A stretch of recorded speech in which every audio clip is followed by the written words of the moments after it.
Right, guys, welcome back. This is the Above Average FPL podcast. My name's Adam, and as always, joined by Baker. How are you doing, mate? Very well, mate. Very well. Say it again. Another week in the bag. It's a full week this week, which is nice. Nice to get. It's nice. Clean. Yes, we don't get many, but it's nice and clean. That's good. How's your weekend been? Yeah, I think okay. Yeah.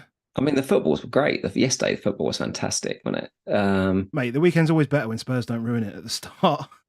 Mate, when they don't ruin a bank holiday weekend, it's even better. Bank holiday? I forget about bank holidays, man, just because I don't get them up here. Not the same way in Scotland, honestly. Not the same. But yeah, yours? Yeah, good. Yeah, good. So yeah, little one had a gymnastics competition yesterday, so went up there. And, How did she do? How did she do? So she came fourth in one of the disciplines, third in another, second in another, and first in another, and then second overall. So yeah, really, really good. She came out with her first set of medals. She's absolutely buzzing. Lovely, mate. She's absolutely buzzing, which means we can't get her to bed. That's the problem now. She's walking around just jingling medals around her neck, which is fine. Which is fine. She deserves it. She's worked really, really hard. And she's like 9 years old, so she's worked really hard for him. So she's a star. Yeah. So man. Not much happened, did it? No dramas.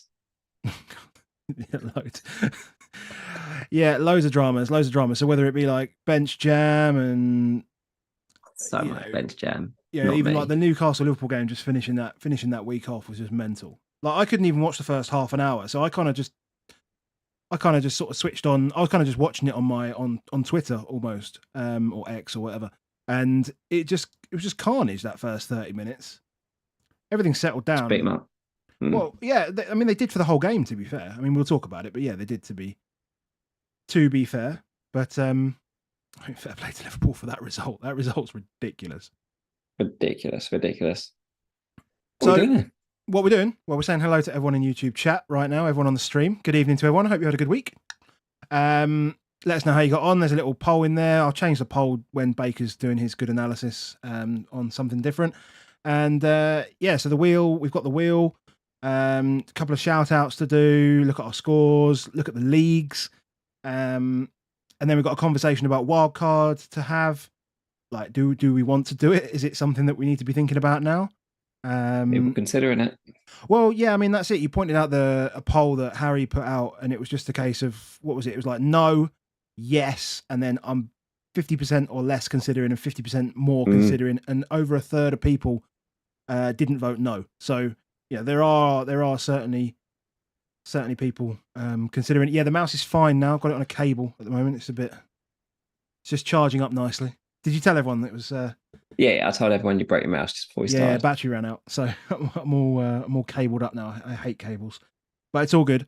So let's get into some shout outs. So first of all, shout out to our friends over at Lazy FPL.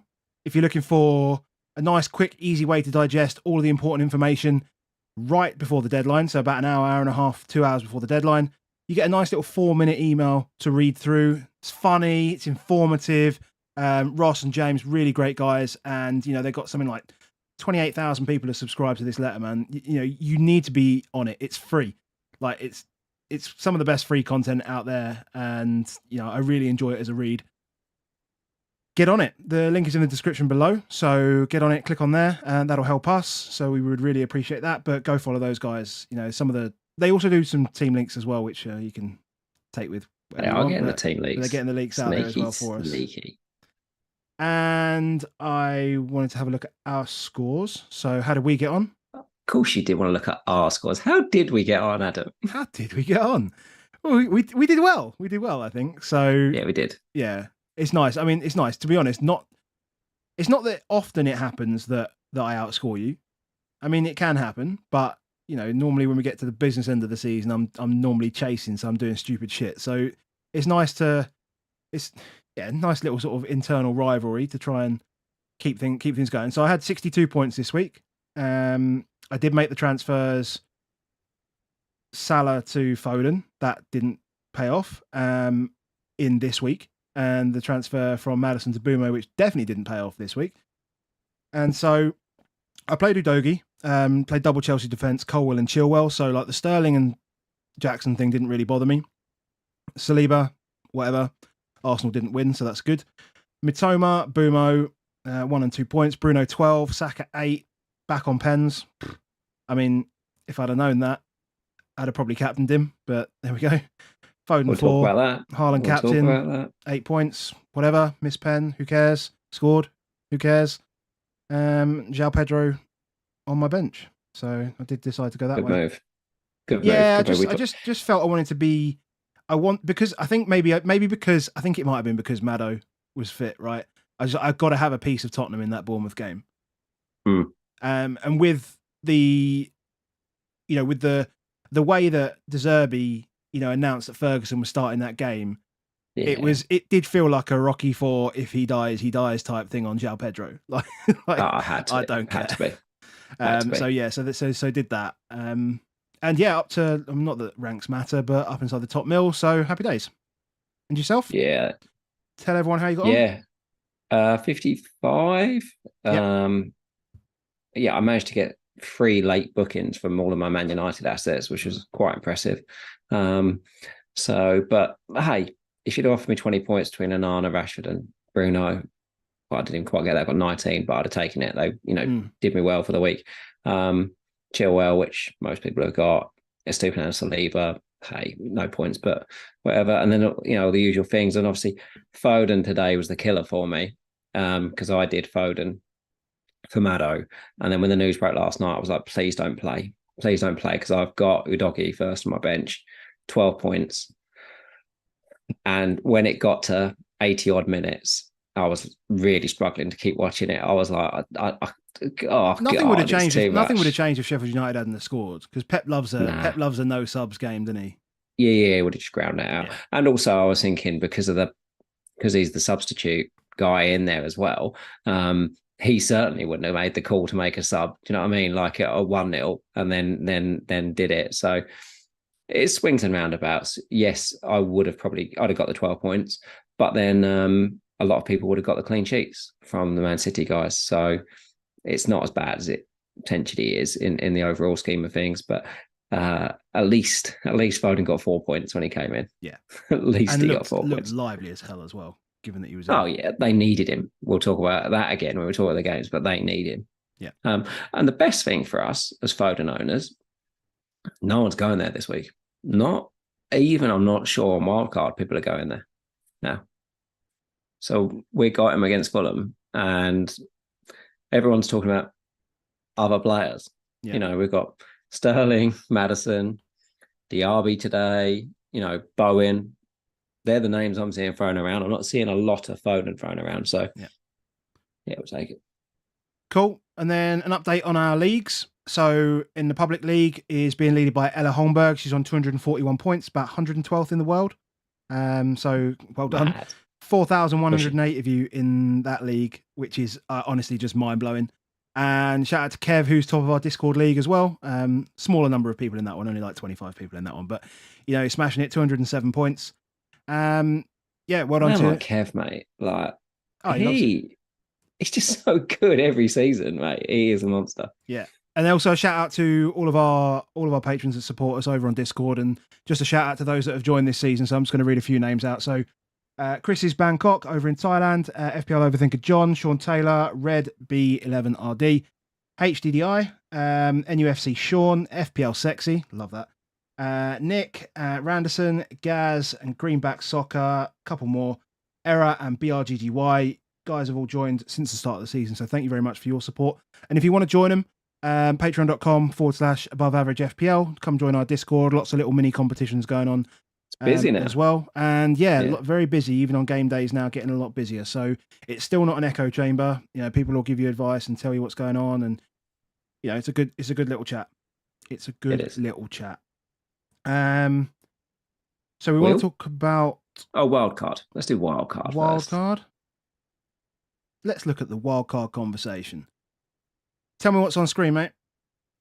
So our good friend Ivan is very much considering wildcard this week. I think he might be pressing the button. And I said to him, just send me your team because I'm really interested to see, how different that would be because it hasn't been on my mind, albeit God, there's a lot of players that you want. The issue we're going to have all season, though, is you have to take out good players to get good players in. It's the same this week, isn't it? We just did it. We took Madison out, with a slight whiff of an injury that we'd said we didn't think was anything big, because there's so many flashy toys that you want. And this is what he said. I don't think the keepers was set, but he did point out that Leno and Areola rotate unbelievably well. A bit of rotation in the keepers. Yeah. Taking advantage of Gusto as the 4.0, assuming that you just use him until he's not there, and the 4.0 is the 4.0. Everybody else, where we're not using that either. Udogie, Chilwell, Cash, and Trippier. So more looking at the forward fact that Villa get better, and Cash is playing that position, and Trippier's fixtures obviously get better. So you've got the short term of the next couple of weeks. You've got fantastic from Chelsea and Tottenham, and then you can move across. Yeah. And then a midfield of Bowen, Saka, Sterling, Maddison, and Rashford.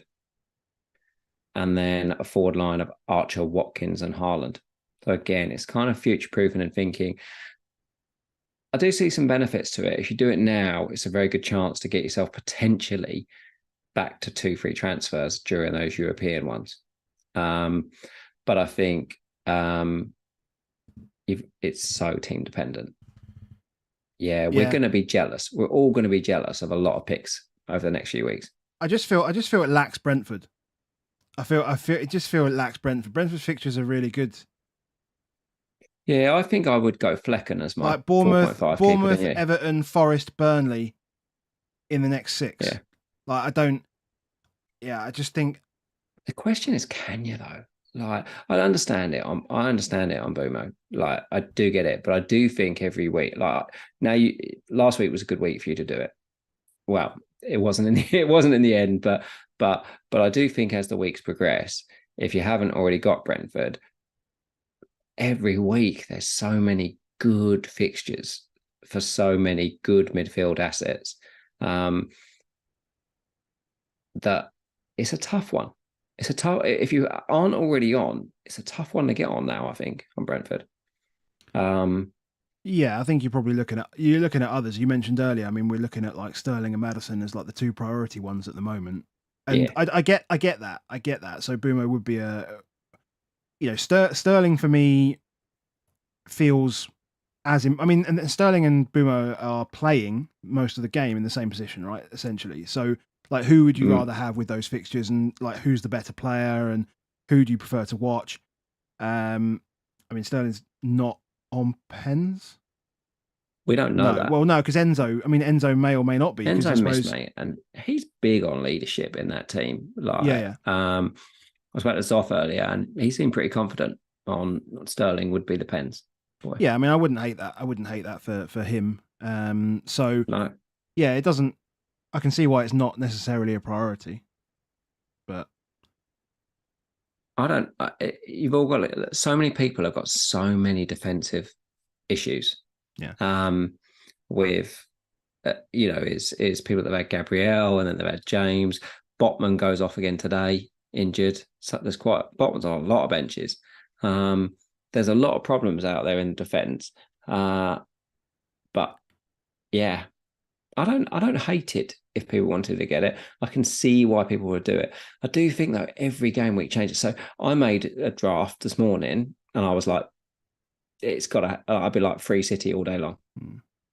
Yeah, I don't get Watkins. I don't get Watkins in this either, to be honest. I think you're much. It's returned every game. Yes, I get that. Returned every game. This is true. And his fixtures get better. Yeah, but Newcastle's fixtures get better earlier. And I think you can do Newcastle to Villa later on.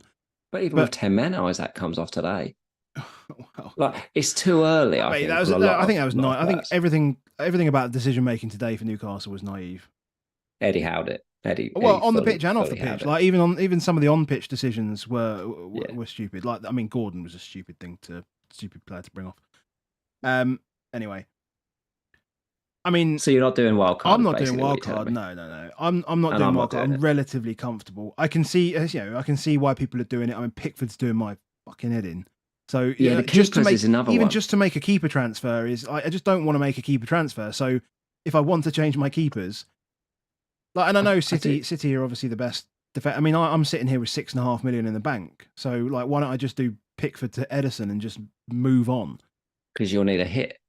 At some point, yeah, it'll cost me 4 points. But again, like in my wildcard horizon, if I'm looking at like game week 8 earliest in my mind, does Edison outscore Pickford by 4 points in the next 5 game weeks? Thing is, the game changes. It genuinely changes. I know everyone will give us the old, oh, will he score this over this point? This is a tactic game. But again, we're talking about right keepers now, in there. We're talking about a lot changes everywhere else, I think. But keepers, though, I think keepers, if you just like focus on no one does it, mate. Everyone says it, but no one does it. No one does a hit for a keeper. Like everyone goes, yeah, I think it will. No one does it. It's because everyone's looking too short. Have you ever done it? No, I don't think I have. I don't think not without a double. I think I've done it when there's a double coming in. That's fair. Not without a double. Like, yeah. I mean, as people are mentioned, like Johnston's obviously an issue for people. With Henderson coming in, like we just don't know whether that's going to be. And people are saying that's going to push people. Well. It's going to push a lot of people. Yeah, I don't mind holding it because I think my team's strong enough anyway to weather any storms. I can get to 3 Chelsea. I can get back to Maddison. I've got money in the bank to do whatever I want. We're also, though, a matter of time before Europe hits, and that'll bring injuries. Europe will bring injuries because everyone's playing loads of minutes, and it'll bring injuries to some big players. It will happen. Yeah. And if you haven't got a wild card to get out of that, you could be in trouble. We are 100% going to get players with 5 yellows and bans. Oh my God, yeah. That's going to creep. That's going to come in. But by game week 8, that is going to creep into this game. And then we've had, in 3 game weeks, we've had 9 red cards. Right. There were 30 in the whole season last season. We're on track for 118 red cards. And it sounds flippant. That's still less than what they had in Spain last year. So we've been way behind. This seems very pedantic and we're all madness. This is the norm in a lot of places. We've seen loads of European games where you're like, that bloke doesn't give a shit. He just fucking gives the cards out. Unfortunately, we've got refs at the moment that are trying to do it. But then when they've just given one needless one, like today with Trent, and they're like, I ain't doing it again. I'm not doing a second one. Yeah. We're a bit weak for it. But I wasn't supposed to star wipe into that. I enjoyed it. There's gonna be some fun. There's going to be some fun with some of these things. I think that's what encourages me to go back to is to now get. I think Chelsea are going to be the first team I triple up on in terms of a club, just because 1, fixtures, 2, no Europe, because then it's less likely to be concerned about that. I can't be asked to get off of Colwill now. He's just in, and then I'll just hedge that clean sheet against whatever Gusto gets, and take the heat because it's not really going to hurt too much. And then say that it did. Just did. Well, it did. It just did. Yeah, fair. No, well, yeah, that's true. But yeah, I mean, he's not really. Yeah, it did hurt. It will. It will hurt more as more people bring him in. That's the problem. Because they will. But because lots of people will wildcard. I do need Maddison back in. I think that's now. Yeah, obvious. We obviously got to do that. So I can see everyone's going to be impatient, and I think there'll be quite a lot of player. But I'm gonna hold. Games. I haven't told you about the wheel. You haven't told me about the wheel, so I don't know what any of these categories are. Yeah. Got to guess them. You've got to guess them with everyone else. You let people guess them and stuff. Will they ever score? It's got to be Everton. God, this is the only issue about the random wheel, mate, is that we have to then go, right, what's our headline game? This ain't match of the day. This is like, oh God. Yeah, but we can still just spend a short amount of time on it. It's okay. I mean, and I'm sure Steve, again, we talk about Steve last week mentioned it to me. He didn't want to spend much time on it. I don't think like the games aren't a complete disaster apart from they can't actually score goals. No. They're actually not playing. They're not too bad. But they just can't score. The big thing I think on Everton is that this is another one of their good games gone. And now next week against Sheffield United, it's basically a 6-pointer. It's so big. And I'm like, does that make it? That doesn't make it as good a fixture. But they've now both got to really push. And so I get it. Like, there's no one in the world that would wildcard and put Pickford in their team now. No.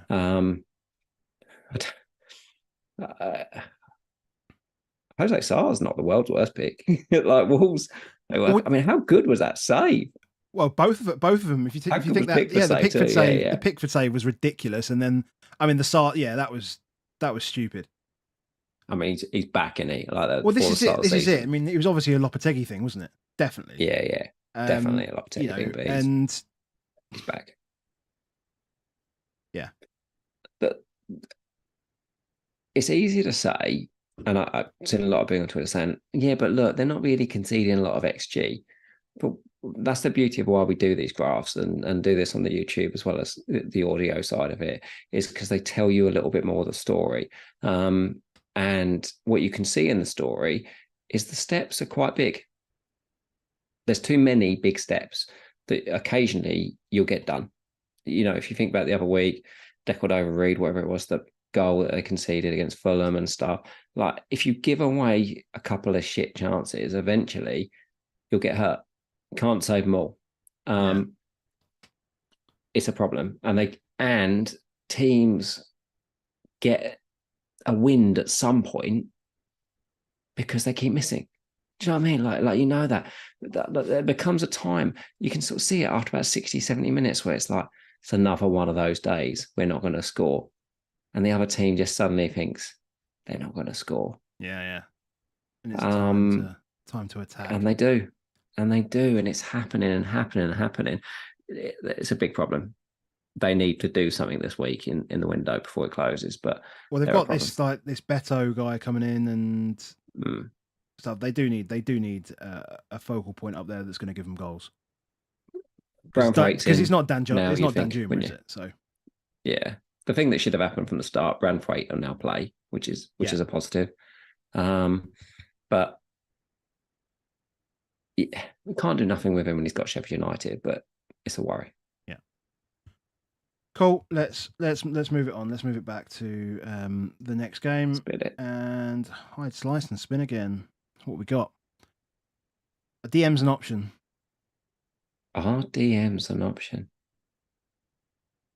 Well, maybe not DMs generally, but maybe this one DM. Bruno? No. Oh, Rodri? Rodri. There he is. How clutch is Rodri? Like, he's got more returns than Haaland this season already in all comps. He's just the thing is, we say DMs are not an option, but he's basically a number 8. Yeah, he is. That's the thing. He's a number 8 at Man City. But the problem is, Kovacic's opened him up, isn't he? Now he can really push. Now he can really push on it. Yeah. I forget as well. By the way, there's a delay between me saying, or between it coming up on our screen and it coming up on YouTube, and that's why people in the chat aren't actually guessing. We can't sit because it's a podcast. We can't sit here and sit there in silence. We've had that comment before. Is that the spinning? We need to add some music or something like that. But anyway, I mean, yeah, it's good. He's really good. Like the way he took the ball off of Foden. You know, it's a jamming assist really in terms of what he's got. But the fact that you just go bang and just hit through it. There. He's just in the right place, and he does. I mean, you know, he deals in good finishes most of the time as well. Like, he can bang one. So Alvarez, I thought, was great. Set pieces as well. Because Foden's not on the pitch, though. True. Foden. They have been sharing them. That's not like he hasn't had any, but should know that he's not suddenly on all set pieces. Foden wasn't on the pitch. Yeah. People are saying, like, Rodri's not a minute's risk, is he? It's not a minute's risk. He plays every game. It's just so many midfield options. Haaland obviously missed the pen. Yeah, but who cares? Well, if he loses pens, though, it's another chink in the armour to not permacap him. If Alvarez gets pens and he's taking some set pieces, like, and he's playing every week, he's still going to be 190 owned in most games. I mean, there has to be, like, City have to have a significant fixture change with another top 6 side. Basically, Arsenal, Liverpool. That's about it. Or United having a relegated side. What if Rodri takes the next pen? Oh my God! If Rodri takes the next pen, I think I reckon it'll be madness if Rodri takes the next pen. Does he take pens? What if Edison takes a pen? What if it's just not happening? Happens? That's not happening. That's not happening. I can't. Right, wait and see on it. Wait and see on it. But that is not happening. They still, I mean, Fotheringham, the keeper for Sheffield United, he's class. He's good. He's been really good every game, and he was great again today. He's going to have to be as well, because he's going to be busy. He's going to be busy all season. Like, they didn't register a shot on goal until like the 75th minute. Well, maybe not next week because I've got Everton, but but you know, they, from City perspective, we've still seen the same old story that they concede late on with the first shot on target. It's the old narrative that you see. Yeah. I mean, it is what it is. They're a good defence. I mean, it's not. They're a good defence. They're a good defence. You know, I'll continually say that. I don't see value in it. I just don't. I think there's so many players. Look at this week, like the Gusto and the Udogie, like guys that are getting into the front five as part of the attack. Chilwell, Rico Henry, you know, they're all there. They're all there with good fixtures as well. I can see it. They've got a clean virtually every week to make them really worth it. Then that's why it's like Edison. Like, just go Edison if you're going to do it. Yeah. Just do Edison and move on. But the gain's even less. The gain's even less when you do Edison in it because he's not getting any save points. So he's genuinely straight 2-6. Straight 2-6, yeah. But it's better than Pickford. It's still better than Pickford, and I got naught with an Anana, so it's not much better. But go from there. Oh, right, let's go again. So Riot is clear. Oh, that's nice one, Ramsdale. Arsenal, let's go. Let's go there. This was just straight ripped from your tweet as well. Because I think that's what clear. Like, everyone knows he's just a better keeper. I mean, great save at the end by Ramos. So we'll give him credit on that one. The Traore one? Yeah. But Traore was wide at that point. But I would love to say he was completely at fault for the first one. But, you know, if there's one thing as a keeper he did not expect was that ball to be played there. Like, and you're doing other stuff. I get it. It just looks stupid, doesn't it? He looks stupid. If I'm honest, he looks stupid. That's the problem. You know, he's got this like stupid face, and he stands there, and like after they scored, he looks more stupid, and he gets a bit red faced, and I'm just like, David Rice over there, mate. It's like this gringo sitting over there, as smooth as you like he's standing there waiting. Yeah, come on. Yeah. Just bring him in. He's a better keeper. Just play him. He's ready and waiting.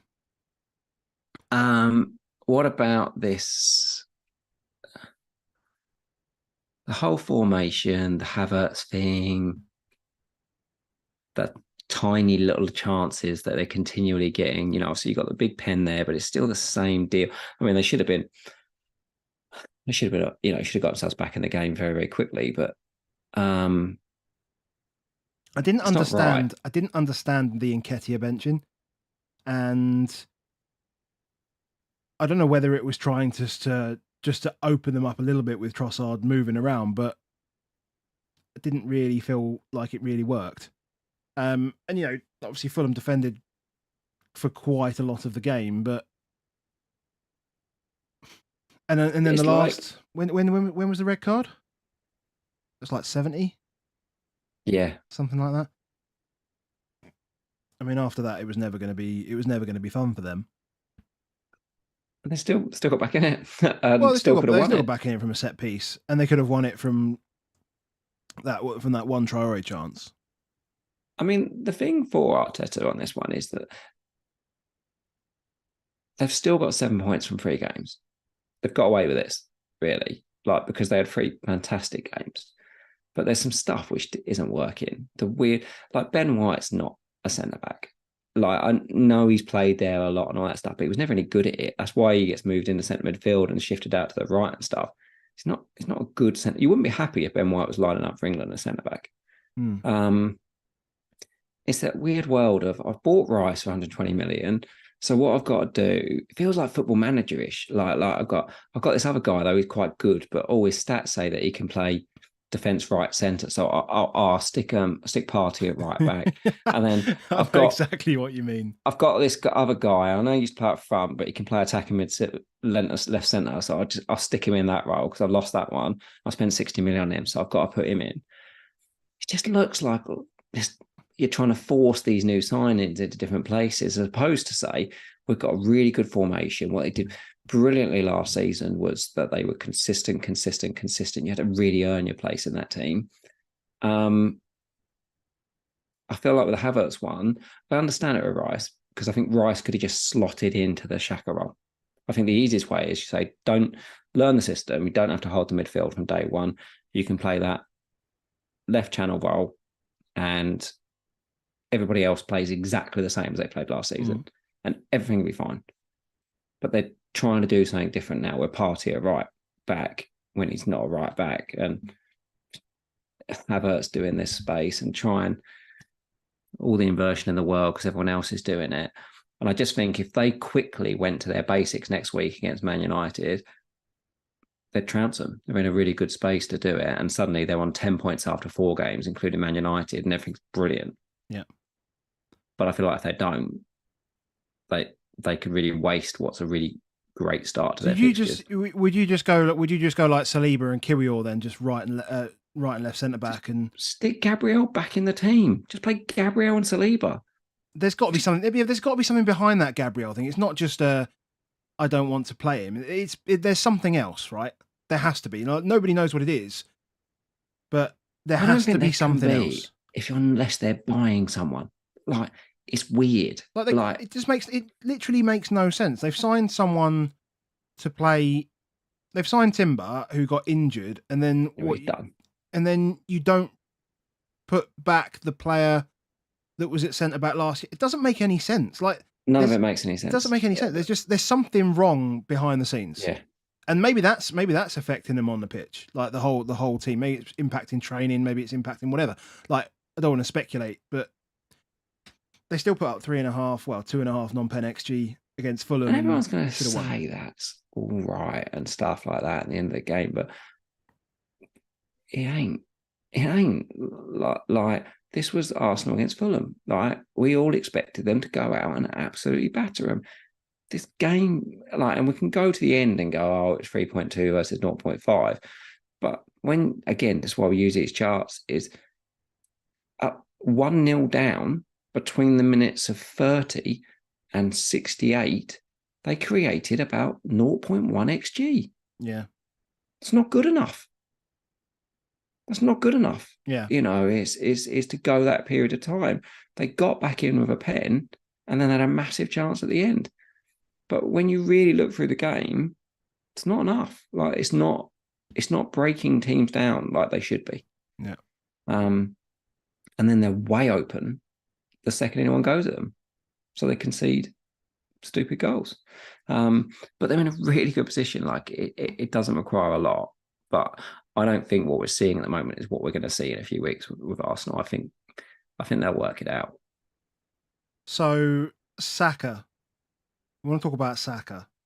Yeah, I saw quite a bit that was just saying, oh, again, this Partey White thing, and thinking that Saka's not quite right because he hasn't got the White overlap and type things. And I thought, oh, okay, have a look at that, see how that is impacting Saka. Because, I mean, if Saka had taken that pen, so he had 2 pens in the game, he would have a crap load of points. I mean, he's already got a decent number of points. He's got 20 points in the 3 games he played. 10, 18, yeah. Roughly 21. I think 3 points in there, one. Yeah. But yeah, would have been a considerable amount more. And it's short sample size, we're only 3 games in. But actually, what Partey is doing, because he's playing right back, but he's a defensive midfielder, he's actually shoring it up. And Saka is doing no defensive work at all. That's great news for Saka. So if he does continue this Partey's experiment, and Saka is on pens, Saka, every good fixture is prime captain candidate, because he's right up there. Because if we look at the white version of him, lovely White. I enjoyed it. That was terrible. I don't know why he's doing it like that, but carry on. You can see though that this is the same comparison to the opening 3 game weeks last season, and he was doing so much more defensive work and so less time in that final third, because he was dovetailing with White. White would come in off the flank and really get up high. So I'm going to keep watching it. If he does keep playing Partey there, it's good for Saka. And what I do think it is, because also Saka stays high, I think it means that Odegaard doesn't get as high, because he's kind of bunched in a bit. He's almost Odegaard's playing the role that White was playing, really, as the person that's in support. And if you look at their pass map, it does look like all 3 of them are in the line. So you've got Partey go a certain way, then he passes on to Odegaard, who then goes on to Saka. So if Odegaard's not on pens, he's not a good asset at all right now. And Saka's 100% the main man. So I think, is people maybe even considered, if they were wild carding, not having any Arsenal, don't muck about on Saka. Like, he's just a must. So would you sell Martin? I mean, the discussion is going to be coming up this week. I mean, out of those 5, say you have one of the 5, and we'll talk about United in a bit, but say you have one of those midfield 5, who's first on the chopping block for you? No, if you had Odegaard, Martinelli, Rashford, Bruno, Saka. I think you can sell them. Well, I think Bruno and Rashford and Saka are absolutely fine. And then the other 2 are just no. Okay. I think people will go to the new shiny toys. I get it. Fair enough. Spin it, shall we? Spin it. Yep. Right back issues. Is that Arsenal? Not Arsenal again? No, is it Liverpool? Arsenal. No, it's not Liverpool. It's not Liverpool. Funny, yeah. It's not Liverpool either, but it's Brighton. Oh, Brighton. No right back, Brighton. They've been fully moised. Do you want to start? Do you want to start with the pass map on this, because it's actually probably better.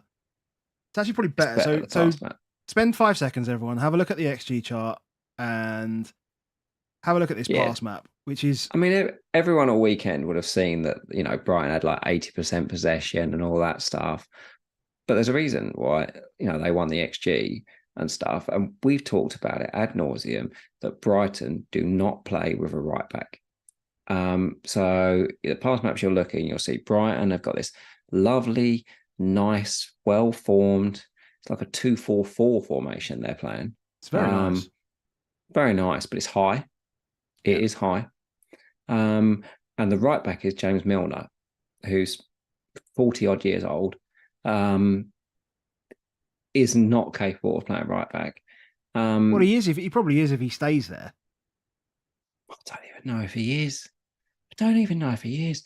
But Moisey is literally just like... He was watching last week, wasn't he? He was watching us last week and watching us last week, and he's gone, they've got all these overloads, they do all these things. He's gone into training, he's just gone, just bang it high towards the right back area, and there's not much they can do about it. They've got no one there. I just love how condensed those defenders are as well on the West Ham side, because it's all like just stop everything here coming in, and they can do whatever the fuck they like. That's absolutely fine. But as soon as we get a chance, I mean, they're not even this is even better though, because they're not actually even passing to their own midfielders here, West Ham. It's just the ball. They manage to win a ball back, a turnover or whatever, and it just goes out to Ben Rama. Just they like just goes. everything. So what this pass I'm showing you is basically everything just went. Stick it out to It's Ben proper. Rama. Like someone said, someone with no right back, lump it up there, lad. It's like it was like proper like under 12s. Yeah, Like this guy is. They've got nobody there. They've got nobody there. brilliant. Attack the left side. Attack the left side. They've got no one But there. the quality in attack. I mean, that goal, that Bowen goal, one is the touch from Benrahma, and then the ball from Benrahma is fantastic. But the first touch from Jared Bowen to take that on his stride and push it in, that is proper top class. Like, that is sensational. Then what about the old jink from Antonio? Like, literally didn't touch it, just did the back and forth. Sold him an absolute dummy. Unfortunately, like Duncan Webster, they're really championship defenders. They're really championship defenders that have come up, but they're still championship defenders. Like, they're good pros. I don't mind Dunk. I don't mind Dunk to have it. You need an experienced head. But there's a reason why nobody went and got them, boys. Like, they're not there to just hold a high line. They're not mobile enough. They're not enough to do it. They need to find, Van Heck doesn't look like the answer. They're going to be a problem at the back. And that's an issue for, everyone that's got a Stupin, and I can see a lot of people moving off them. But every single time they just lumped it towards the right back area, they were through, and they could have scored more. Yeah. They had 2 more chances at the end. They could have scored more. I mean, it's just, and this game is probably another trigger for wildcard as well, for people with 3 and 2, and people just looking to move them out now with those fixtures that are coming up, which are Newcastle and United in the next 2. Well, no, as well. Yeah, and flip the other way around. Nobody's got West Ham, right? You can get Bowen at 7 million against Luton next. I reckon Kudus is going to be 6.5. Like, imagine that he just turns up and just smashes them apart. People keep talking about Bowen. I mean, I can see Bowen if you're going to wild card in 5, or if you're like, you almost need to wild cards because so your squad is strong enough to, and you talk about benching him, right? Yeah, City, Liverpool, Newcastle. We just take a 1 week punt, target Luton, and do it, and then move. Just do it every week. Because go Bowen next week, then back to Maddison in game week 5. Yep. And then sack Maddison off and go to... Or just keep Maddison from then, I think. We'll probably just keep Maddison. Then do it with someone else then, but... We are going to be doing this. We're going to be throwing punches, big punches at some of these 7-8 million midfielders. If I was wildcarded, I'd have fun with Bowen next week against Luton. We've just seen Sterling do it. Yeah, you can't tell me like Bowen has been a better asset than Sterling for a while.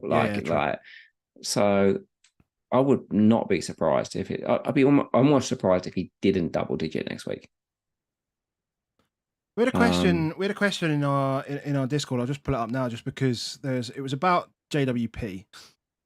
It was about I mean, I absolutely love him.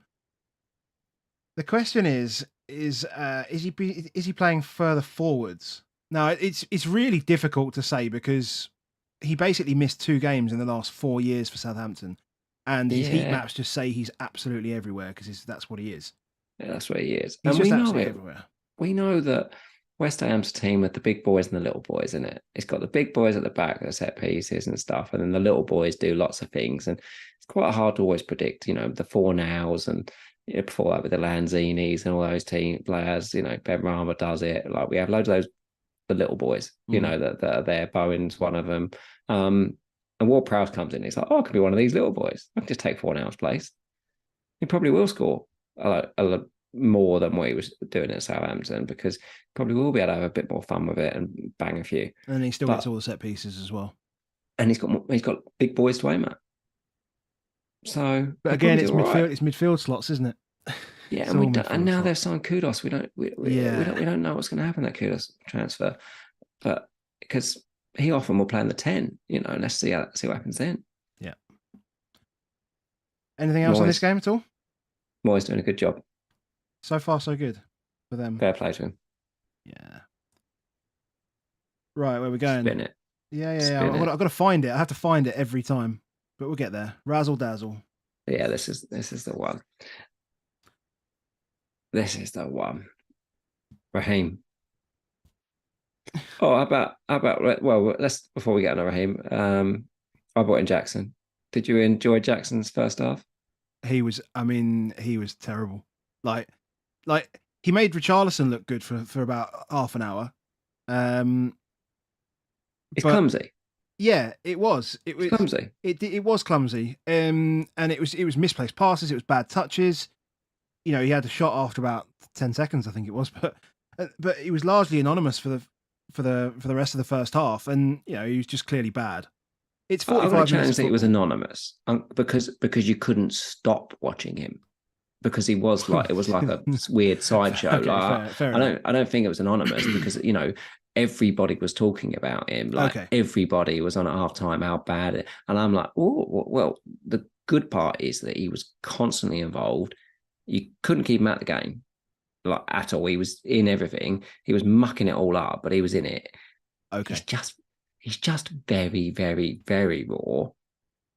Weirdly though, he wasn't very raw second half. No, He it was a suddenly was like lot more he was like accomplished. composed. The runs were better. The Everything. touches were It was like better. He was getting space and taking shots early. it And wasn't the same player. and then It genuinely wasn't. the goal was just just excellent striker awareness, being in between the two whites of the posts, and that's where you want him to be. Yeah. I mean, You want him to be Poch, there wherever the ball comes from, right? Whether the ball comes from right or left, or if it comes through a channel, that's where you want him. Poch said like he thinks he's going to be one of the best strikers in the world. I mean, he's got to say that moment. But he very much reminded me of Ollie Watkins on the first season with Grealish. Do you remember that first half of that season where he just kept scoring offside goals and doing stuff, and you were like, he's so willing, like, and I think that's it. Is he is not polished, so I can see that loads are going to look at him and think, ugh, like he's mad, just mad legs, bad control, does lots of stuff. It also looks like he's going to foul someone every moment. Like owning him, you're like, he's going to get a booking in a second. He's going to get a booking in a second because he sort of charges in for every single thing. He presses fantastically well. But yeah, he reminds me a lot of a lesser polished Watkins when he was first in the league. Watkins got 180 points that season. I think he will score a lot of points, and I do think Hodge's comments suggest this is it. This is all they got. Yeah, till Christmas. I think he's pretty safe.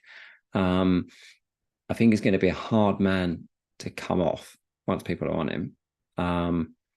Albeit, I reckon if anyone's wildcard in this week, yes, it's so hard to ignore the Gusto freebie in it with these fixtures, and so I see a lot of people will do Gusto, Chilwell, and Sterling because Sterling, you come away from it, and you're like, well, if I could have one of them, I'd have Sterling, wouldn't I? Yeah, not that, but we can only have so many midfielders. Yeah. Sterling's going to be a big buzz this week. I mean, across people chatting, numbers, content creators, He's going to be on every bloody thumbnail. He's going to be everywhere. He's going to be absolutely everywhere. Yeah. Well, we went first though, so we can say we did it first, can we? Maybe. Don't know. No, everyone has done one today with them. Andy probably did one, but yeah. But I think the important thing for Sterling is I think he's so important now already. I think for this attack that he's just going to play loads, and we've spoken about it already before. Like obviously they're not got Europe, so there's no reason. And he's a guy that's basically played Europe his whole life, right? He's every year that he's been playing football. When he was at Liverpool, when he was at City, and then first year at Chelsea, like he's been playing 2 games a week with World Cups and Euros and all sorts. He's like been constantly. Like, now he's got 1 game a week. Yeah. So he's going to be fit and he's going to play, basically. He feels leadership. And I noticed that, a lot of the models have him, or certainly had him sort of, mid-70s for their expected minutes on a weekly basis. And I was like, I always remember that Pep used to talk about he's the one guy that just don't take off. Just natural engine, just keep running out, don't take him off. And I went sort of looking at his fixtures and looking at his average minutes when he starts. In 2018-19, he played 31 starts, 86 minutes average. That's humongous. Anyone over 85 is just mad. That's just Salah levels. 1920 started 30, 88 minutes. 2021, 28 starts, 88 minutes. 2021, 22, 23 starts. That's his first drop off in starts for 85 minutes. That's when he sort of started to become a little bit more peripheral to Pep's play. But when he did start, he still trusted him right to the end of the game. And then last season, obviously, you've got the weird season of the move and just, not a biggie. But he started 23 games at an average of 76 minutes. So that, because he's been doing that for the last 12 months, you've got two narratives. You can say he's getting older, hence he's starting less every season, and he's playing less minutes when he plays. That's a narrative you can do. Or you can just say last season was a complete write-off, disclaim it, because it was, moving season and it's all a bit weird. And now he's back in it and he's going to play. And the signs are, after a couple of games, that he's going to play, because he didn't look tired in the game. He looked like he just wanted to go and go and go. So, if you do look at your models, you do look at those expected minutes and you see expected points for it. Most of them are based on the fact of him only playing about 75 minutes. If you think he's more than that, if you think he is the big ones, you can basically add 10% onto them. In terms of predictions, hey, when he plays, he's quite often a 200-point player. He's big. And that first goal just feels like leadership, doesn't it? It was like, I'm scoring this. I'm not looking for anyone else. He had a shot earlier on, didn't he?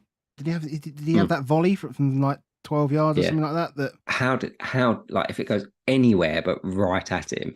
I actually thought, I looked for it in the net. It was so hard that I was like, he saved it. Phenomenal.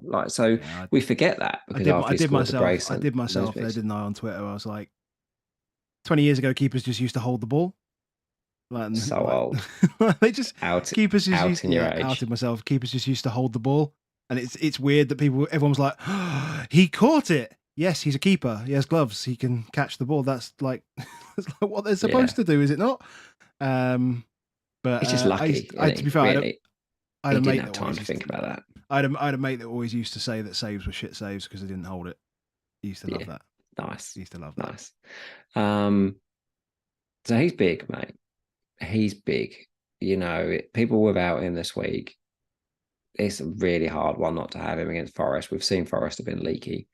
My only thing with Chelsea, when I was watching them, and again, Pochettino's side of it, we used to talk about recruitment, and prerequisite number one was you were an athlete. You were a physical monster. That was his. If I'm signing someone, they've got to be a physical monster. He's definitely trying to line them all up with physical monsters. The team looks like it's got so much run in it. Enzo, I would prefer Enzo to be as one of the two in the midfield, so that you've got some passing out of midfield. And then there's one more sort of maestro guy. Feels like you're missing one more person that can actually pass. Like, so often when it gets to that final third, it's Chilwell you have a line on for the cross, or Gusto, which is, from an FPL perspective, is fantastic for them. And it does look like it's going to lead from, it does look like Gusto, Chilwell, Enzo, Jackson and Sterling, they're your five. The other one's probably not going to have that much involvement in the attack. But I'd prefer Enzo to be that deeper one, and they had an actual proper number 10 that was pulling the strings a little bit more, was being a bit more creative hub. Rather than a Gallagher. Because it just feels like there's a lot of run. And I feel like if teams are a bit better organised, they could still have some real frustrating days. And not every week will be Luton. I think we just have to still make sure we're taking not every week will be Luton. Then they're not quite there. But Sterling could just be a brilliant asset all season for us. So you need him. Sterling, where are you leaning at the moment, on Sterling or Maddison? as neither of us now have either of them this week. Are you firmly on Sterling? I think probably would go Sterling. Yeah, because I feel he's more important to Chelsea's attack. And I know Maddison is important, but I mean, from a goal Still threat, is more important. Yeah. Than Maddison. Yeah. I feel he's more explosive. I'm not sure. I'm not sure. I feel he's more important because I still think he's reliant on some service to get there. Sterling. Yeah. He didn't look like he needed it. He didn't look like he did everything himself. Well, yeah, but he's still reliant on the team getting down that end of the pitch.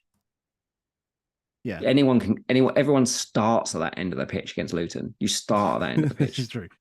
Do you know what I mean? It's like he's there, but if they ain't getting out of that, if they're not dominating games, I'm not 100% sure. Whereas I feel like, whereas Maddison potentially just will always be in games. I agree. I mean, Maddison will start deeper though as well. I know he still gets involved, and he obviously scored. But I'm not sure. I think Sterling's more important to them winning games. It's going to be a double move in terms of price this week, isn't it? It went up last night, so a lot of people have moved already. Yeah.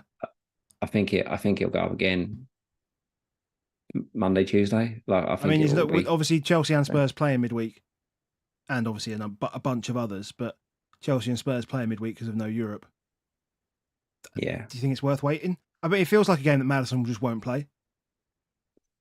I just don't know because they're new managers. Poch always threw the Carabao for us. Yeah. I suspect my loyalties will come back to Mallow. We can talk about him when we get to that game. So we'll spin. Let's spin. Right, I've got to find it again. Come on, Wheel. You want to do it straight away, don't you? I don't know. What do you mean you don't know? Oh, Klopp. That's got to be Klopp. Yeah. So, putting the hands there doesn't really work for the audio, but yeah. Mate, Klopp doing it to Tyndall was absolutely fantastic. That was worth it for the game alone. I do enjoy banter like that. What? The game, the problem with it, the problem with trying to analyse this game is that obviously the game changed when Van Dijk got sent off. Yeah. So it's so difficult to say what would have happened if you had two 11v11s. What I would say is that Newcastle should have, if a team like Newcastle is going to compete at the top of the league, let me put it this way: if Liverpool gone down 10 men against City probably would have won this like 4-0, 3-0, right? That's the kind of ruthlessness that you'll expect from a team that's going to be in and around the top of the table. Granted, Arsenal didn't do it against Fulham in 25 minutes, but decision making was poor on a number of occasions. Alisson was excellent, to be fair. Alisson was unbelievable. We're still seeing that game of the best keeper. I mean, I tweeted out his best it's ever been. I genuinely think he's up there. Like Schmeichel was game changing, but I don't see anything. From Almiron? Was it the Almiron volley? And there's so many shots here; it's crazy.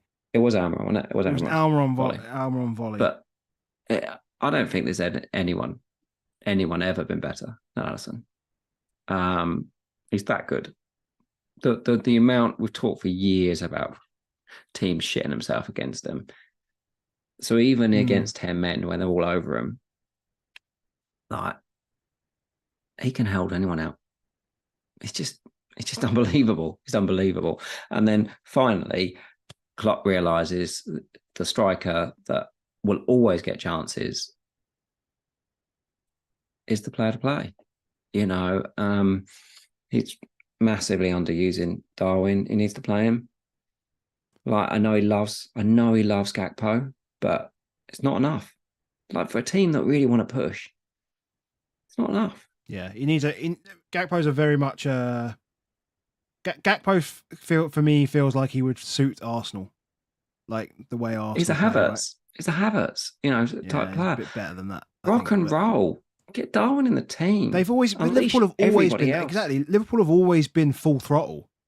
Like the Arsenals of this world have always been sort of lots of nice play and lots of build up around the box, etc. Like Liverpool have always been full throttle.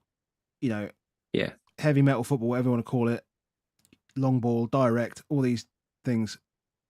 If you were on Wildcard, would you consider Darwin? I just can't. Just not on minutes. Like just minutes, right? If you knew he was going to start 90 minutes, if you knew he was going to start and play 90, then you'd have him in. But when we've just talked about Jackson, spearheading that team. You talked Watkins. We know just does Watkins things. There's too many other strikers out there. Somebody else I just thought of, but I've forgotten who it was. Who talked about but I just can't do it. Not at the moment. Fun though. Alvarez, that's what I was thinking about. Alvarez, I would still, if I wasn't using all my City spots, I'd still be very much leaned into Alvarez. This doesn't change anything again, the game is so one way. Again, it's really hard to take anything from it. Like, you want to take it for anything from like the Newcastle defence or anything like that? I think people are going to take away from the fact that Trippier wasn't on top of the bonus before they conceded. But also, it was his pass completion early, and then it was the lack of key passes, basically. But the reason for that is that because Anthony Gordon was so fucking good that you don't need to go down the right hand side when Gordon's just pumping Trent to hell. Like that's all you need to do. So good. And this is one. He literally terrorised him. About refs on this game, like just move on from it. We'll have a week off that. But no, Gordon terrorised Trent, and I didn't even watch the first 30 minutes. Hard to assess Mo on this. Really hard if you still got him. Yeah, exactly. You can't judge it because you get Gakpo and Salah up top, just trying to make sure that the ball stays up there as long as possible, and then. Just 10 men and all the rest of it. Just can't do it. Just can't do it. So we'll move on. But it was fun, wasn't it? Good game. Yeah, good game to watch. What left we got? Oh. We don't talk about it. Or we don't talk about him. You're getting me with all these games. You're gonna have to. You don't talk about who? Bruno. Oh, look at us. You can tell we're dads then. Certainly a better dad than me. I can't even think of the film though. Encanto, that's it. Sorry. Yeah. Encanto. I've tried to get Eddie into Encanto. I quite like it, but he's not so keen. just as Paw Patrol, mate. Just get it on. Well, this again, like how does this game pan out if those first two goals don't go in? Like, who knows? This is the part of game state in it. But what you do know is, Christ, what is happening to your lights, mate? I think I might have had a power cut. Oh, did you? You're still here? Everything just went and came back again. I think you're still here. I'm still here. Still here. Yeah. Just. We aren't back. Gone down again. 1 second. Lost it. Lost the stream, so it's working for me now. I think people are saying we're back. It's back. We lost 100 people, but we're back. We're back. I don't even know what that was. Like, because it all went down on your side. Nothing went down on my side. But it does say that we're live. Power surge. Yeah, I think I've got a weird power surge. So a power surge at your end killed. Yeah, I think it might have. My light is not on now. It doesn't seem to be able to turn on. So, right. Okay. So I think we need to timestamp this so that I can get the podcast out right. But can we talk about Bruno now? Yes, we can talk about Bruno. Hold on. Bruno. Let's just do this. Let's just do this right. So we don't talk about it. Oh, could that? It's Bruno, mate. It's Bruno. Yeah.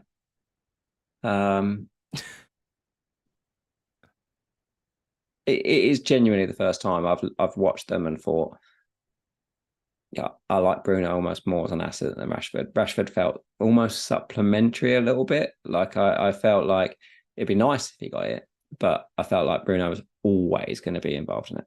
Yeah. He. I say a lot of game state here though. I think Bruno obviously had to be involved to get him back in the game. But now no Shaw, he's now got some extra set pieces. Yeah, that's true. We just feel like he's going to be on everything. He's on pens. On free kicks, on direct free kicks, on indirect free kicks, on corners. And they're not firing, which is good for Bruno. Like when it's not right, he steps up. He is leading that team. So I think, it's I don't think anyone should be selling Bruno with it for a start. And then Rashford, well, the games coming up look better for Rashford. Like you say, it's Rashford up against Partey. That sounds pretty tasty. They're both hard sells. So again, if I was on Wildcard, but I had both of those, this feels like one of those where you could regret it. Yeah. But the line was so high from United that they were so easily exposed. If I was Arsenal, you'd just be thinking about coming out of the blocks firing, won't you? Yeah. Take advantage of this high line. They haven't done that yet. Arsenal haven't been doing that. It's different in a big game. It's Okay. so different in a big game. If they play that line they played against this team, that's the risk on taking Martinelli out. I say is Martinelli feels like the only runner though in that. Like Saka. Well, literally just showed that Saka can stay higher than he used to because Partey just sitting there. If Saka's sitting high and Martinelli's sitting high, they could have a field day against United. Okay. There's goals in that game. I think there's a decision for a lot of people that have got Saliba this week, and a lot of people got Saliba and got a Stupinan, and they've got a fourth defender of who you bench this week. It's going to be an interesting one. We're all going to get it wrong. Would you sell one, bench one? Is that what you would do in that situation? I don't think I would sell either of them. Saliba or a Stupinan. But I'll definitely bench one this week. And I'll probably bench Saliba. Yeah. Just because of how far forward Stupinan gets. Onana is a problem. This team does not like keeping cleans. There isn't a keeper that's standing up and saying, hey, I'm the keeper for you. So you stay with it until you know otherwise. Yeah. If he keeps it clean against Arsenal, he's going to get about 15 points. But the chances are he gets none. Yeah. We've already said not making keeper transfers, not making them for a hit. So don't move. Don't move now. But again, it's another keeper you would not have on Wildcard. Why don't we have Taiwo as one of our... We've told everyone our love for Taiwo. He should be in a different team, smashing it up. Still, Burnley, Palace, Luton in the next 5. Decent fixtures. All three, 2 of those are at home. Even Palace away actually is not an easy fixture, but we've just talked about all these forwards that have got good runs, good fixtures.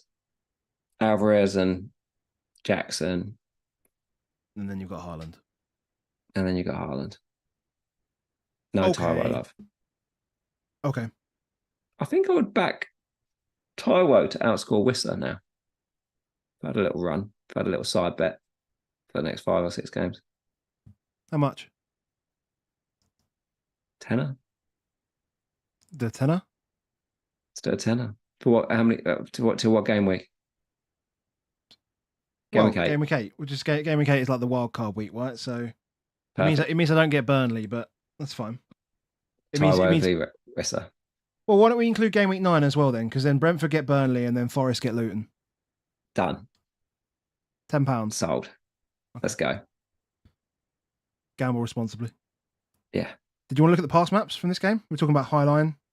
We've done it. We've said I know it's we've high, said it, but there's just graphically, there you go. That's just Forest in a low block, and then United up to basically the red card. Just everyone in the opposition half. Just sitting. That's, potentially what Chelsea would do next week as well. Is so Forest are basically going to say they're going to sit and try and play out. That is good for Sterling, like you say. Once he's in there, he'll do what he can to jink around it. My only worry on Chelsea next week is, have they got the creativity to take that apart? Yeah. Cool. Are we ready to go again? Go again. Spin that wheel. Cool. Well, I will just before we do that, let's star wipe and say thanks to everyone for coming back. If you've just come back, and thanks to everyone for being here. If you are here and you are enjoying the stream, then please make sure you do hit that like button. It really does help us. And about half of the people that watch our content aren't subscribed. So make sure you hit subscribe and you'll get notifications when we go live and when all of our midweek content comes out and stuff like that. Again, that's the really grateful stuff that I don't even know how to say it. It's the easy, free stuff that you guys can do that we're really grateful for. And if you want to chuck into Discord, patreon.com/AboveAverageFBL, obviously that's up to you. If you don't do that, we love you anyway. So just do the free stuff for us. That'd be good. Thanks. Back to how many games we got? The wheel. I don't even know. How many have we got? 2? So must be. Oh, no, see, I haven't even got rid of... hold on. We don't talk about it. Let's get rid of that one. Still got 3 left. 3 left, yeah, mate. We've been going for, I don't know, Crouch Mark 2. Oh, no, we've done Wolves. We've done Wolves. Did I miss a game? Yeah, we've definitely had too many games. Uh-oh. I've only got 10 slices, so whatever game I haven't... Which games haven't we done? No, you definitely had too many. There's 10. There's 10, so I'm missing a game. We've got Burnley Villa. I bet I got Burnley Villa because I was late. Moonbit Magic. Here's our boy. Go on then. Here's our boy. And here's your boy, but not my boy, Destiny. Yeah. Stuck on my bench. Damn you. How lovely. I was a bit worried about Udogie last week. A little bit. He just felt more raw last week. I know it's United, better opposition, etc. He just felt a bit more raw, but he is raw though. Well, that's he is, but he was constantly in the right areas of the pitch that you want from your defender, fullback. Yeah, you can tell that he was a wing back and is still trying to play a wing back role. But he definitely is so high up the pitch. He's going to be involved in goals. I mentioned on Twitter about the baseline for our defenders is enormous compared to previous seasons. Some of the highest baselines, so baseline per minute is something you can see on Fantasy Football Scout, and any defender that averages less than 6 minutes per baseline gained is on for 15. So they smash it because they're on like 27 when the clean sheets kick in. That's a good number. Yeah. It's a very good number. Van der Ven, Romero and Porro are consistently hitting those numbers because they pass. It's just so much recycling, isn't it? Much recycling. They block a lot. Their tackles have been strong. The madness that Van der Ven and Romero haven't committed a foul this season. Really? I don't understand that. Haven't committed a foul. For all of the madness. That's not Romero. I don't understand that's possible. I mean, people will argue that he fouled. He tried to kill people, but in every game. But Van der Ven and Romero have not committed a single foul. I actually can't believe that. Don't even understand it. Doesn't make sense. Okay. It's nothing. So then they're not getting any minus on their baseline. Porro is now doing the same. He's firmly slotted in because he sits in front. Yeah, like a proper old school defensive midfielder sitting in the front, spraying the ball around as like a deep line playmaker. they are huge numbers on the baseline. Destiny is quite a way behind them on the baseline. But then So he is again, like that makes well sense, over right? 8. Again, that makes Yeah, sense. because a bit like, and this happens at Brentford with Rico Henry. You watch them and you're like, Rico Henry's the one I want, but his baseline is considerably less than the rest. But Well, it's not necessarily still, it's not necessarily the positive stuff though for those guys. It's the negatives, right? yeah, It's they get tackled. It's they take shots. They miss the target. exactly. It's those sort of stuff because Destiny's operating in in an area of the pitch where there are more bodies. Like Van der Ven Yeah, has one guy, maybe two guys pressing him max in that area of the pitch. Porro the same. He may have like an 8 that presses on, but Destiny gets involved with right backs, deep midfielders, centre backs. You know, anyone who's in that space. he's all action, but he is. They're quite big numbers on the minors, and not necessarily, if they're all shots, I'd be like, yeah, fine. But he's been tackled 10 times in these 3 games, and he's made 9 fouls. So he quite often, because he's out of position, he then gives away lots of token fouls, which has resulted in 1 yellow already. So we need him. We do need him to get attacking returns, because if he doesn't, he's got no chance against those other 3. On a straight clean sheet versus clean sheet, he's not going to feature. Yeah. But I think he will continue. Like, I would not be surprised to see 8 or 9 attacking returns this season from Destiny. Not at all. His assist came from exactly the same position where Rashford provided the assist for Eriksen. So he's just going to be there. Yeah. He's right up there. The others, Porro is not playing his old right wing back. He's very, very, deep compared to what you're seeing from Destiny. But then he's still getting involved. I mean, because we're playing a lot higher as well, actually, Porro's really interesting because he will get shots away as well. So, I don't think he's far away from attacking returns. But he can either. score from outside the box. Yeah. But his one's more like, I'm going to bang it from 20 yards and it will go in, because he can strike. But they're all unbelievable price, unbelievably cheap. And I can see us keeping cleans because we held on to the ball at 1-0 so well. The pass and move, it feels to me like I wonder if there's any like Australian rugby league influence in some of Ange's plays, because what the midfield 3, Maddison, Sarr and Basuma, I noticed all did this. When they sort of like recycle the ball, so like when we've got the ball, they come behind the ball. So they almost like run back past it, then turn around and then like take it. Like, so it's not almost a forward pass, but they take it on the run. And then what that means is, because they're already at speed, it's suddenly like, bang, we're off and we're attacking. It's a really clever way they did it. But you watch the 3 of them, they do it time and time again. They rang back behind the ball and then hit it. Just from a technical point, we've missed having a player that can take the ball on the half turn and actually just create space. We've had very often that ball's come into a Winks or a Skip or a Højbjerg, and the ball's kind of just gone back in a similar direction to where it's come from, maybe to the left or to the right, that's created some sort of indirect progression. But never have we, not since Dembele, have we had someone that will take the ball and then turn into space. And turn into space under pressure as well. Mate, all 3 of the midfielders, though. All 3 of the midfielders. I still feel more comfortable. I feel more comfortable with Maddison and Biss still than Sarr. Sarr's fine at the moment, but they're a handful. They're a handful, and then we have Richarlison. What's our thoughts on Richarlison? Sell him. This is Tottenham I'm talking about. Even with the next 2 games, which are fantastic. It's just, again, it was like having 2 first halves of Jackson. Yeah, we've got the pass map for that as well. Yeah. Because you can just basically see he is not playing number 9, really. I know he ended up, and he could have easily scored, and he was a bit unlucky with the one out of his feet and all that stuff. I thought that was quite nice, actually. I thought that was quite intelligent what he did with that, but it was just unlucky he got crowded out. The other guys just get past him too quickly. And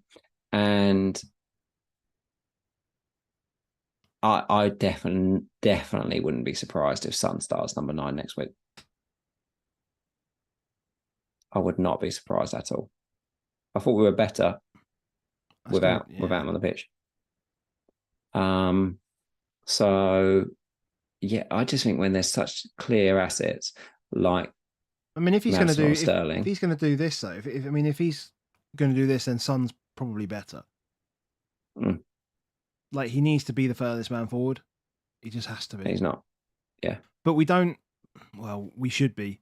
We should be looking to play more early balls wide to Son, Kulusevski, and the first thought for them should be across the back of the defence in that corridor of uncertainty. We haven't seen that.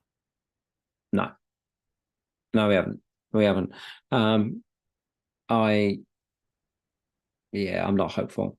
So I'm very losing. But who do you play? Who do you play left side then? Do you play Perisic? Yeah, I would. You just play Perisic. Definitely. I just feel like, I think we've spoken about it before. I just feel like Perisic is wasted because his talent is in crossing. And then you just have players that can't head the ball. Like, Son doesn't head the ball. Kulusevski doesn't head the ball. But they can cross in many ways, and what I think you'll have with Perisic is that he will dovetail with Udogie. Yeah, I think that works nicely. So it makes him an even better asset. Yeah, okay. So I play Lucas on the left. Yeah. No. So yeah, Maddison. He was as much number 9. It's still a twin 9. That's what we saw with Kane early pre-season. It was like a pair of twin 9s.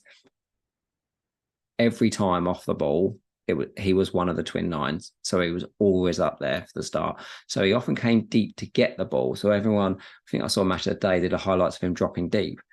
It's because Match of the Day only ever show on-ball stuff. They never show off-ball stuff. That's where you actually got to watch to be able to get stuff. Off-ball, we defend in like a 4-4-2, and the two up the top are Maddison and Rich. So, and we press from the top. So quite often, if we turned over in their half, he was already way up there. Yeah, that's why I'm looking forward to Bentancur. Yeah, it's just made. Yeah. It's just made for that. He's just made for that. Right. Let's not be accused of another love-in. Let's get on to the next last game. Well, yeah, but I still feel like we've missed it.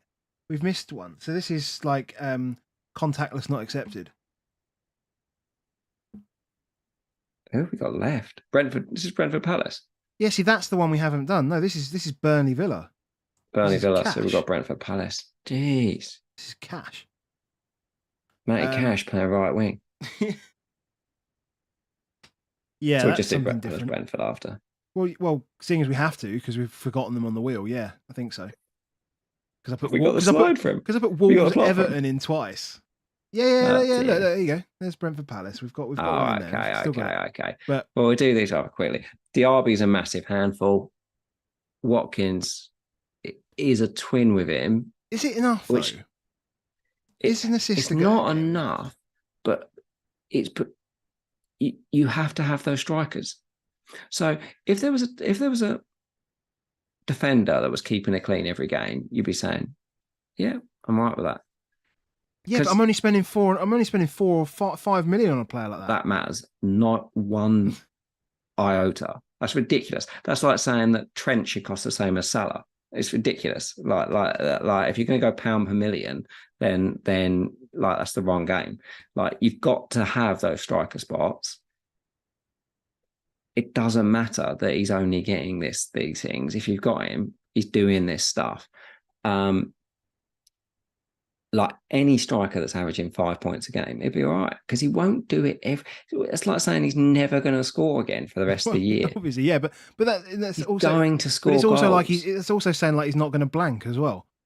Yeah, and if we could have 17 midfielders, right, then I'd be like, well, I'd rather have Diaby than Watkins right now, but we can't, and I'm not sure that I'd want Diaby rather than, like, have you considered bringing Diaby in this week? No. But he's smashing it. Anyone who's got him thinks he's brilliant. Watkins, the whole reason why people transferred out Watkins last week is we fear him every week, but we don't think he's going to hurt us. We don't think he's going to score the hat trick. We think he's going to tap along, and you just go, okay, I'll take a bit of pain off Watkins every week. I get it. So if there are explosive options up top, it's not there. But I don't think we need to spend the podcast shitting on Ollie Watkins, mate. I think that's a bit harsh. I'm not shitting on Ollie Watkins. You are shitting on him. You're like, oh, I could have a defend like. No, but mate, he's a good striker. He is a good striker. I wasn't saying that at all. But again, I just feel like you're more likely to get bigger hauls from even defenders, right? Jackson, you don't like him either. Well, no, not really. But that's a bit of Chelsea in that as well, to be fair. We need one. I'd much rather have. You've got 6 million in the bank, mate. Yeah, I know. I can do whatever I like. It's fine. So the money's not the issue. Like, it doesn't matter that he costs 8 million. Yeah, because you can go to any striker from him. So, like, if you've got him, he's safety blanket. You can go wherever you want, wherever the explosive options are. Just go there when you want. He's lovely, Ollie. I don't have a bad word against him, even though I sold him last week. Yeah. But Matty Cash, if I was on Wildcard, I'd just stick Matty Cash in, 4.5 million, and playing right wing. And Emery talks about him playing right wing. Just great. If Cash is going to play right wing, we knew even last year we knew out of the two fullbacks that he was the goal threat. Yeah, like the assist threat comes from the left, the goal threat comes from the right. That's how Villa have been for 2-3 years now. Yeah, even pre-Emery. Yeah, 100%. And now it's just gone. Well, I'll just stick him over there because. And he's had big chance. He missed a big chance last week as well. So he is going to be always there. He missed a chance at the hat trick as well. Yeah, could have been a hat trick. That'd have been fun. They're still leaking goals at the back, but Burnley, hey, again, they played a very high line. Burnley again today. Son, Maddison, I'll expect them to enjoy next week. Okay, move on then to Brentford Palace. Your boy Boomo. I messaged you at half time, and you reminded me of this. Like he reminded me of Boomo. Last 15 minutes goes up front, and he plays in moments and this sort of stuff, and then Wissa didn't get brought off. Like, he just stayed on the pitch. That's the issue. And so if he stays on the pitch, then like he's literally relying on pens because he's not central, and if he's not central, that's a problem. If he doesn't get to the central positions, it's a problem. I mean, Shada was great. His goal was great. I do think there's Palace things in this. There's Palace things in this as well. No, you're right. I mean, they're not a disorganized defensive unit. We've known this for like 12 plus months, even under Vieira, and then since Hodgson's come back in. Like even those games that got Vieira sacked, they weren't conceding loads out of that. Yeah. Defensively, they weren't bad in that period. They just did not have a shot on target or shot on goal or shot on target for like 4 games or something stupid. But Boomer will get some more pens. They will get more because they're good at getting pens. And they will have some shots. Yeah. And they will take Whistle off occasionally. So that's what you're getting him for. No panic. And it's still a much better asset right now than Eze. That's a worry. Like if anyone's got him and he's blanked 3 games in a row, you're like, it's tough, isn't it? When everyone's got so many points. Yeah, I'd have probably binned him by now. He's probably when you just watched like if you've got Eze and you've just watched Sterling do what he's doing, you're like, I'm off. I'm off. And they've got home to Wolves next week. It shouldn't be that. It shouldn't be that way. But if I had Eze, I just have to go. I just have to go because I think we can come back to people repeatedly. I don't think that's an issue at all. Yeah, I think we're already getting that with obviously we're getting that with Maddison now straight away. Yeah. Do you feel like we made a So we're mistake? done. Do you feel like we made a mistake though last week doing that? Do you think it was a Yes. bad? Yeah, I We feared. did say we had said that like information is You know better when you know than you're doing something prices. stupid because what happened was he didn't train on Thursday, Madison, and The problem with that is it's so close to the game. it's so no, but he wasn't going down, and at that point Foden wasn't going up, so I had no excuse to do it. But I knew if there was a sign that he would play, I wouldn't do it. So I was like, I'm gonna just press the buttons because then I'll feel better about it. Then I'll just be like, it's done. Like, I think if you're gonna your do that, then you're conversation. like, Yeah, this like I it's think this happened. stupidness. Yeah, but this also I think, and I'm not blaming Pranil, but that conversation that you had We'll with blame it. Pranil. Yeah, but the We'll blame conversation him. that you had with him was like, I'm good. He was so comfortable with his decision to make that move that he Yeah. said that was it. He just did it, and so you do. It doesn't becomes not another decision. Yeah.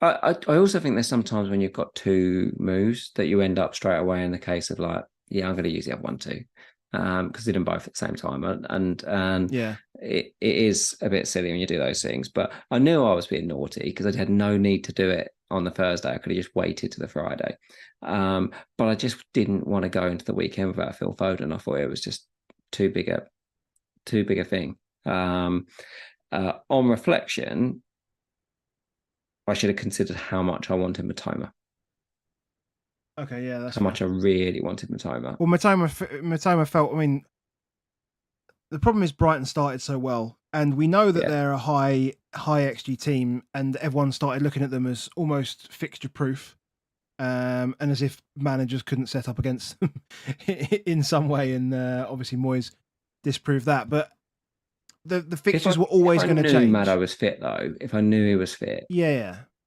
I think I'd have taken Maddo on. I think I'd have played Maddo, knowing I had Udogie on the bench anyway. And I would have taken the risk on Matoma. I still would have brought Foden in, but I would have taken the risk on it. So I'm a move behind effectively now from doing it. And I'm just like, well, okay, assess that. I've done it. You've done it, and it hasn't hurt. Can't you. change it. It hasn't hurt you though. No. It hasn't really. No, hurt you. Sure, you would have. position. It would have been better, but it hasn't hurt you. I mean, this is the thing. We just Yeah. go back to this one here, like Oh, 135k. Okay, cool.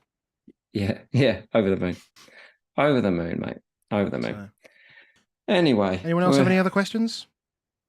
We've been ages. We have been. Well, yeah, I've been recording for just over an hour and a half, so which has everything, including when we were frozen. So, guys on Patreon, you'll get all that. So doesn't look like there's many questions. If there's any questions at all, anything, we're obviously podding again this week. Yeah, we're podding the end of the week. Pod middle to end of week, and you may or may not be here next week. Yeah, I'm not sure on the weekend. Next weekend might get a bit dicey for me. Yeah. Okay, so we'll work that out, but we'll have someone in place because you don't want to listen to me just talk about the weekend's game. So we'll have someone in place in case Baker can't make it next week.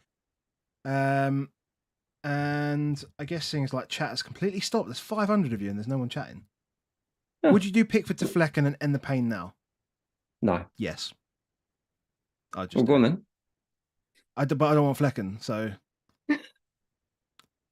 No, I wouldn't. Take the pain. Keep taking the pain of these. The problem is it's Sheffield United. It's just like we knew the fixtures were good for. We did know the fixtures were good for Pickford, and the problem is every time he fucks up, there's always a good fixture there to convince you not to do it.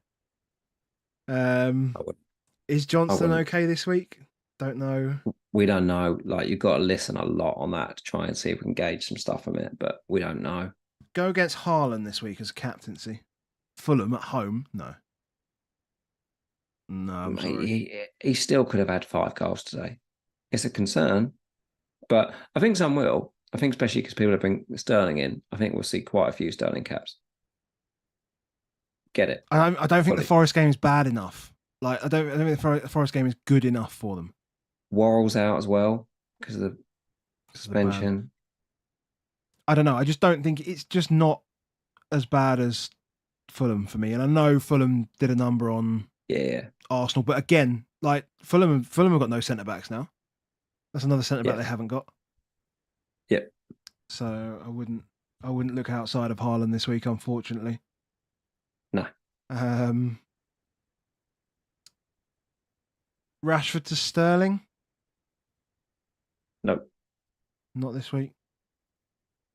I can't believe that you haven't got a transfer that's not that. I think there's, of all the midfielders, he's not the one to move for me. Do we think Jesus comes straight back in now? Like, he came on. I know he came on the last few minutes. He's probably They've ready. got to do something. I think the more they can get back to last season's thing, I think that just gives everyone a lift. Everyone knows what they're doing. Get on it. And it makes a lot of sense if they can to do Partey and Rice in the midfield as well, because of Bruno and Casemiro. Yeah. Like I would just be Partey and Rice, white back out to right back, Gabriel and Saliba, Kirill at left back. Yeah. Do the normal stuff. GTX says, is it too early to wildcard? Well, go back to the start of the stream, mate. It's not too early to wildcard. We talked all about that. No, it's not too early. And you could have a huge week off it. Yeah. And if you're not wildcarding, just be prepared that you're going to face into that, and we will face into that for a few weeks. So we just have to. Who would you sell for Sterling? Saka, Rashford, Bumo, Foden, or Maddison? I wouldn't. Wouldn't. If I had those five, you just get Jackson and go double Chelsea defence and cover it. I'm not even sure I would look to treble up. Well, if you're sitting on two, you don't think you would? It depends on what the rest of the team is, but I wouldn't move any of those midfielders for sure. Haaland to Antonio? No. Oh, I'd love to say yes on one of these ones. Yeah, I think that's everything. Martinelli to Bumo to free up the funds for Trippier. I don't necessarily know we got to put the money aside for Trippier. I'm not 100% convinced that. I think there's so many still good options around it. If you've got it, great. But I don't think it should be like a massive priority, because we still don't know what happens with Europe. We still don't know if Livramento might start getting some minutes off him. Like, we don't know what we don't know. So if you're compromising, you can't say that every week, mate. No, but if you compromise, if you compromise the move when it's not the player that you want, I don't think that's the right move right now. I think at the moment you should get the player that you want. So if you want Bumo because he's the midfielder you want over the Sterling, the Maddows, the ones that you haven't got, fine. Yeah. But if you're doing it because you think, oh, I want another guy, you could be 10 points down by the time you've done the move. Cool. Right, I'm going to stop it there because we've had obviously the tech issue earlier. Stream went down, so I've got to do a bit of editing on the podcast, and it's already 10:15. So I want to be able to do that before obviously going into work tomorrow. And I need to sleep. That's always useful. So always useful. So good weeks from us. Good weeks from loads of guys in the chat. Well done if you've had a good week.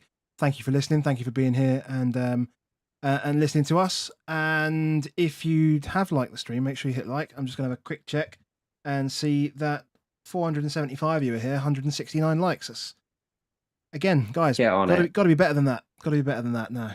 So, and if you do enjoy it, make sure you subscribe. We are here every roughly Thursday and definitely Sunday every week, reviewing.